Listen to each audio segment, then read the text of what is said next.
12월 셋째 주 수요 말씀 데이트입니다. 오늘 하나님께서 우리에게 주신 말씀은 요나서 2장 1절부터 10절까지의 말씀입니다. 새한글 성경으로 봉독하겠습니다. 요나는 여호와 곧 자신의 하나님께 기도했다.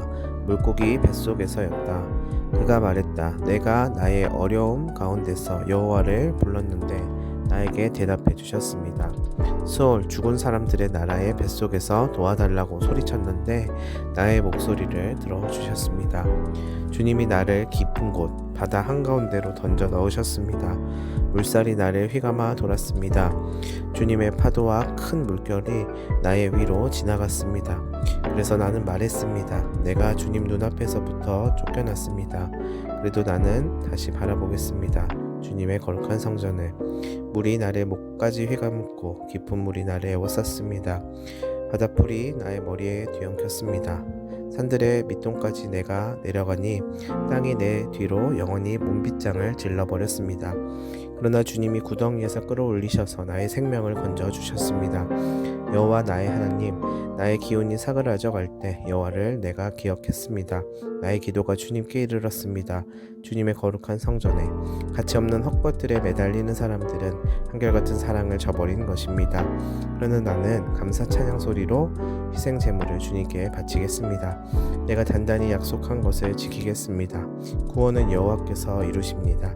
여호와께서 물고기에게 말씀하시자 물고기가 요나를 마른 땅에 뱉어냈다.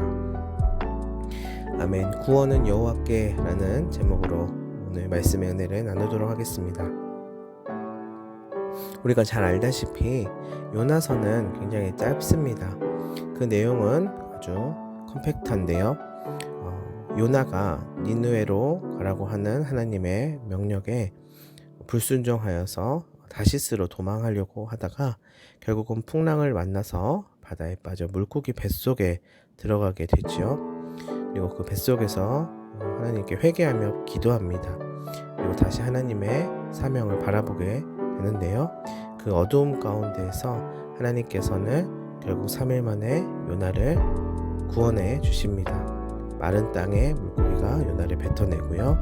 그리고 이제는 사명을 감당하려고 하는데요. 결국은 하나님의 뜻하신 바에 의하여서 니느웨를 회개하게 하고 하나님께 돌아오게 하지만 결국 자신의 본 마음에는 그 구원이 탐탁하게 여기지 않았다는 이야기들이 나옵니다. 그래서 하나님의 그 마음과 자신을 구원해 주신 서사를 잠깐 잊어버리게 되는데요. 결국 그 과정 속에서 박넝쿨을 통해 이제는 하나님의 마음, 하나님의 뜻과 구원의 계획이 자신의 생각과 다르다는 것을 결국은 알게 됩니다. 즉 구원은 여호와께 속하였음을 고백하면서 자신의 부족함을 하나님 앞에 아뢰는 모습이 나오지요. 그리고 이제는 진실된 구원 가운데로 나아가고자 하는 요나의 모습이 기록되어 있습니다. 오늘 우리가 읽은 이 요나서의 말씀은 바로 하나님의 인도하심을 보여주는 전형적인 예라고 볼 수 있습니다. 요나라고 하는 이 인물은요, 너무나도 우리의 모습과 닮아 있습니다.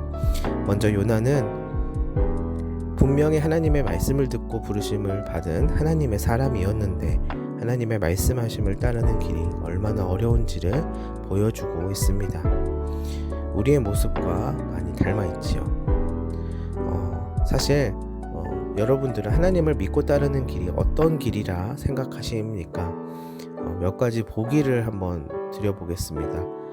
1번 꽃길을 가는 것, 2번 레드카펫을 가는 것, 3번 언덕길을 가는 것, 4번 가시밭길을 가는 것. 어떤 것을 선택해야 할까요? 어떤 길이 하나님을 믿고 따르는 하나님이 원하시는 길일까요?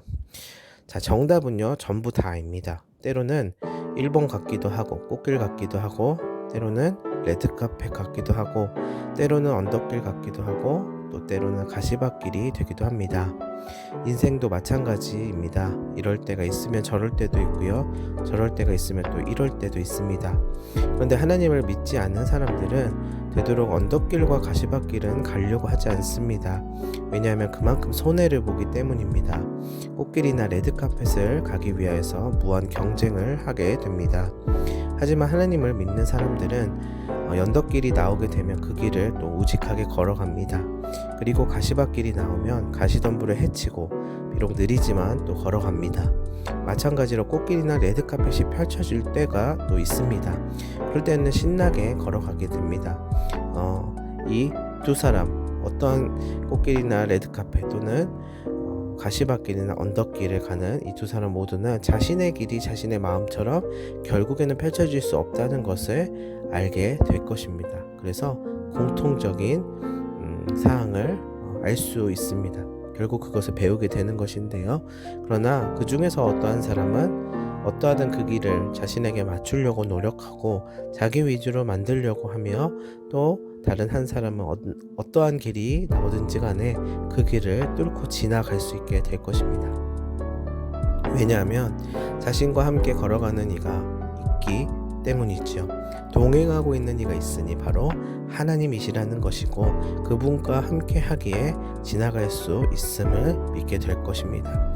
요나는 자기가 그 길을 만들어 보려고 하였던 것 같습니다. 죽었다 깨어나도 니느웨는 가고 싶지 않았고요. 다시스로 도망하려고 해야 했던 것이지요.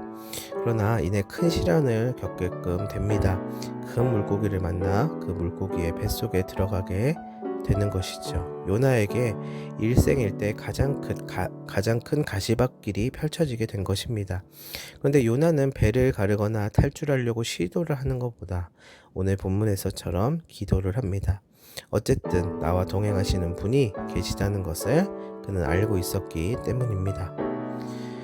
말씀해 보면 수월에서부터 건져달라는 요나의 울부짖음, 부르짖음이 있습니다. 그리고 그 수월에서 부르짖었더니 그 음성을 하나님께서 들으셨다라고 고백합니다. 그 깊은 어두움 가운데 6절에 보면 산의 뿌리까지 내려갔다고 말하고 있고요. 땅이 그 빗장으로 오래도록 막아서 다시는 나올 수 없게끔 되었다라고도 이야기합니다. 그러나 요나의 하나님 여호와께서는 그 생명을 구덩이에서 건지실 것을 소망하고 있습니다. 왜냐하면 구원이 바로 여호와께 속하여 있기 때문입니다.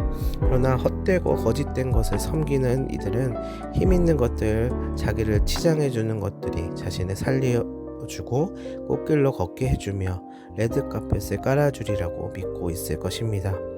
그러나 요나의 고백은 달랐습니다. 비록 이토록 고난 가운데 있지만 우리를 구원하신 하나님을 기억하고 고백하였습니다.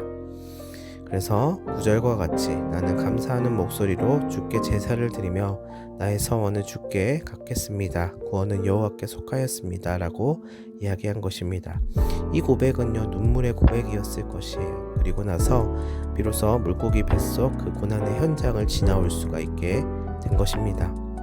여러분, 요나가 이렇게 해서 하나님의 사명을 이루고 영원히 하나님의 사람으로 온전하여 졌을까요? 사실 그것도 아니에요. 어려운 고난 가운데 하나님을 고백하고 다시금 새롭게 된 요나였지만 다시금 또 넘어지게 되는 순간이 옵니다. 그것도 고작 박넝쿨 잎사귀 밑에서 그 그늘이 사라짐을 보면서 다시금 하나님을 원망하고 자신을 한탄하며 또한 이야기합니다. 그것이 바로 우리의 현실이고 우리의 살아있는 모습입니다.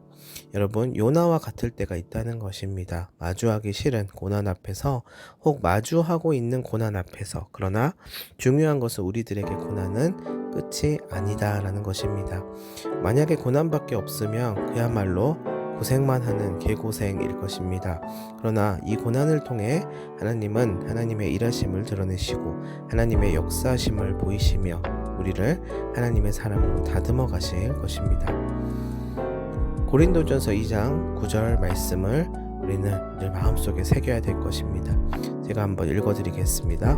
기록된 바 하나님이 자기를 사랑하는 자들을 위하여 예비하신 모든 것은 눈으로 보지 못하고 귀로 듣지 못하고 사람의 마음으로 생각하지도 못하였다함과 같으니라.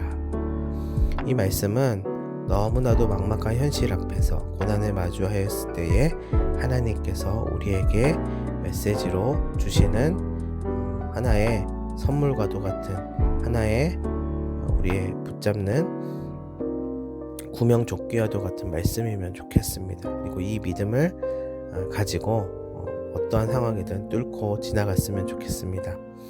그러나 여전히 변하지 않는 현실, 어려움이 더욱 과중되는 것만 같은 상황이 또한 놓일 수도 있습니다. 도대체 나를 위해 예비하신 그 모든 것이 언제쯤 어디에 나타나려나 의심이 될 수도 있습니다. 믿음으로 받아들이기는 하지만 여전히 남아있는 이 어려움 앞에서 우리도 요나와 같은 고백이 나오지 않게 되리라는 보장은 없습니다. 감사함이 사라지고 기쁨이 사라질 수도 있습니다. 그런데요, 이 말씀을 우리는 찬찬히 새기면서 한 글자 한 글자 하나님 앞에 믿음으로 그것을 붙잡는 훈련을 해야만 합니다. 눈으로 보지 못하고 귀로 듣지 못하고 사람의 마음으로 생각하지 못한다 라고 하는 말이 지금 나의 상황과도 같다 라고 생각이 될 때에 우리는 캄캄한 어둠이여 고요한 적막만이 흐르고 있는 절망뿐인 상황을 현실에서 마주하겠지만 그 가운데서 그것만을 바라보고 있는 것이 아니라 그것이 가시밭이든 언덕이든 그것이 현실이 있다 하여도 우리에게 있어서 우리의 소망 되시는 하나님을 우리는 바라봐야만 합니다. 결국 결론은 하나님의 예비하심이 그 현실 너머에 있다는 것입니다. 여러분, 구원은 여호와께 있음을 믿으시나요? 정말 하나님과 동행한다고 믿고 결단하신다면 어떠한 길이든 믿음으로 뚫고 나가십시오. 그때 하나님의 예비하심을 깨닫게 될 수 있을 것입니다. 욥기서 23장 10절에 이렇게 이야기합니다. 그러나 내가 가는 길을 그가 아시나니 그가 나를 단련하신 후에는 내가 순금같이 되어 나오리라. 아멘. 여러분, 이 놀라운 사실을 날마다 기억하는 우리 모든 식구들이 되시기를 간절히 기도합니다. 기도하겠습니다. 하나님 아버지, 요나의 삶을 보았습니다. 그의 삶이 어찌나 우리의 모습과 같은지 다시금 확인하며 하나님께 우리의 모습 그대로 나아가 간구합니다. 구원은 하나님께 있사오니 비록 수월의 뱃속과도 같은 고난의 시간을 지나고 있다 하여도 가장 선하게 이끄실 하나님을 믿고 신뢰하면서 끝까지 주님과 동행하게 하여 주시옵소서. 그리고 이 모든 과정 속에서 하나님께서 나를 빚어가시고 주의 영광에 참여케 하신다는 것을 소망으로 품을 수 있게 하여 주시옵소서. 때로는 우리의 삶이 막막하고 내일이 없는 것만 같을 때가 있습니다. 현실이 딱히 나아지지 않는 상태가 있을 때가 있습니다. 그러나 살아계신 주님을 더욱 믿게 하여 주시옵고 우리에게 찾아오셔서 우리의 아픔과 마음을 공감하시고 치유하심을 간절히 원하며 그분을 붙잡는 우리 모두가 되게 하여 주시옵소서. 감사하며 예수님의 이름으로 기도합니다. 아멘.